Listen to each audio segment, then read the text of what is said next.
하루를 열심히 살면 밤에 단잠을 잘 수 있는 것처럼 인생을 보람있고 아름답게 산 사람은 죽음 또한 순탄하고 아름답게 맞이할 수 있는 것입니다. 아름다운 죽음이란 삶을 보람있게 산 사람이 가볍게 육신을 벗고 하늘로 돌아가는 것이지요.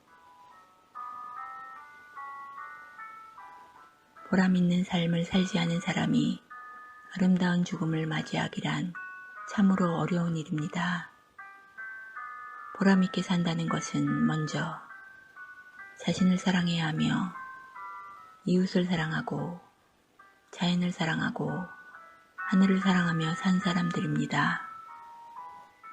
이런 삶은 더없이 행복하고 충만한 인생을 살 수 있는 것이며 그렇게 산 사람은 아름다운 죽음을 맞이할 수밖에 없는 것입니다. 아름다운 죽음을 맞이해야 하는 이유는 죽을 때 어떤 모습으로 죽느냐가 죽고 난 후 영생을 좌우하기 때문입니다.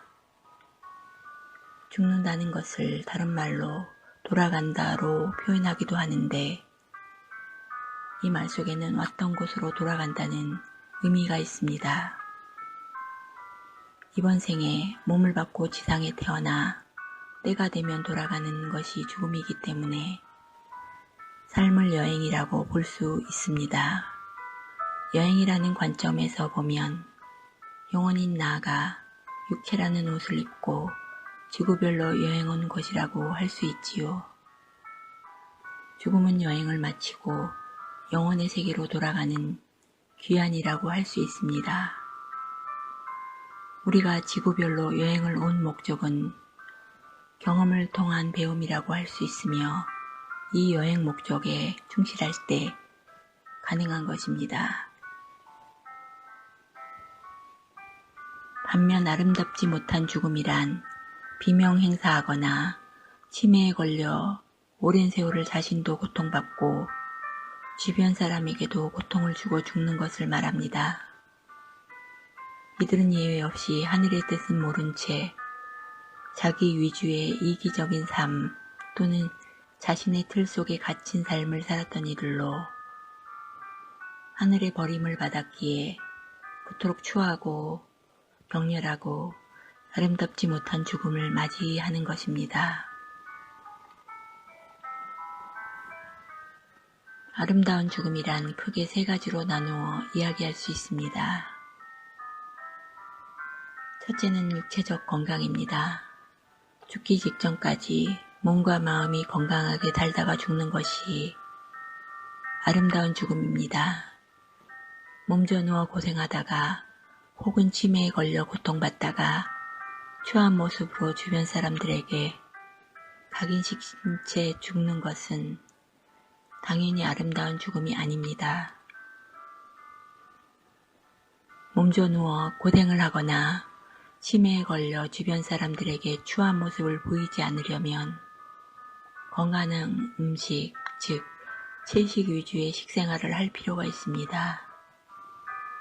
과도한 육식 위주의 식생활은 동물들을 학대하는 것으로 결국 그 업을 짊어질 수밖에 없으며 그 죄를 치르는 대표적인 질병이 바로 치매라고 할 수 있습니다.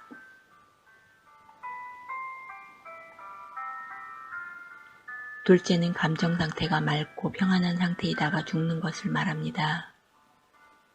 죽음에 대한 공포에 시달리다가 허무감에 사로잡혀 술로 세월을 상진하다가 끌려가듯 마지못해 죽는 것은 참으로 아름답지 못한 죽음입니다.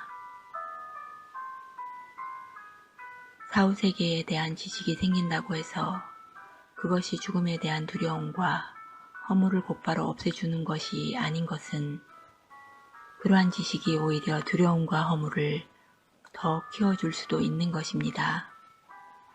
세상을 헛되이 살고 악행을 일삼으며 산 사람들에게는 사후세계에 대한 지식이 참으로 알고 싶지 않고 외면하고 싶은 것일 뿐입니다. 그런 사람들이 죽음을 두려워하는 이유는 죽음으로 모든 게 다 끝나는 거라는 고정관념이기도 하지만 자신의 삶에 대한 냉정한 평가를 받는 것이 두렵기 때문이기도 한 것입니다.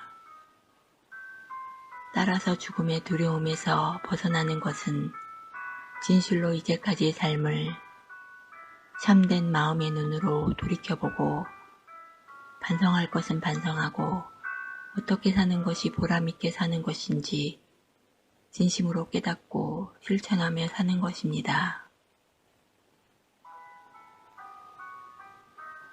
셋째로 물질을 잘 처리하고 죽는 죽음입니다.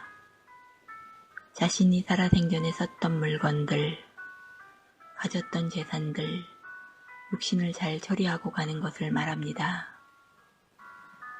흔히 자녀에게 유산을 상속하는 것이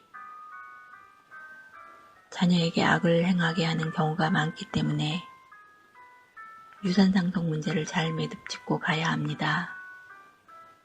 자녀들이 유산 배분 문제로 싸우지 않도록 어떤 재산을 누구에게 물려줄지 정확히 명시하고 떠나야 할 것이며 이를 위해 유언장을 써놓는 것이 필요합니다. 하나 더 좋은 것은 유산을 평생 자신을 먹여주고 길러준 자연과 사회를 위해 환원하고 돌아가는 것으로 이를 통해 세상과 자연의 진 빚을 조금이나 갖고 돌아갈 수 있는 것입니다.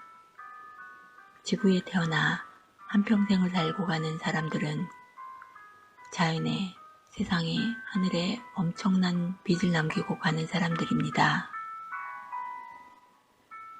밥 한 그릇을 먹기까지 얼마나 많은 자연의 노고와 농부의 노고가 있었는지 생각해 본다면 간단히 알 수 있음이니 환경운동이란 인간이 자연을 위해 뭔가 베푸는 운동이 아니라 인간이 자연에게 진 빚을 10,000분의 1이 남아 갚기 위해 하는 운동인 것입니다.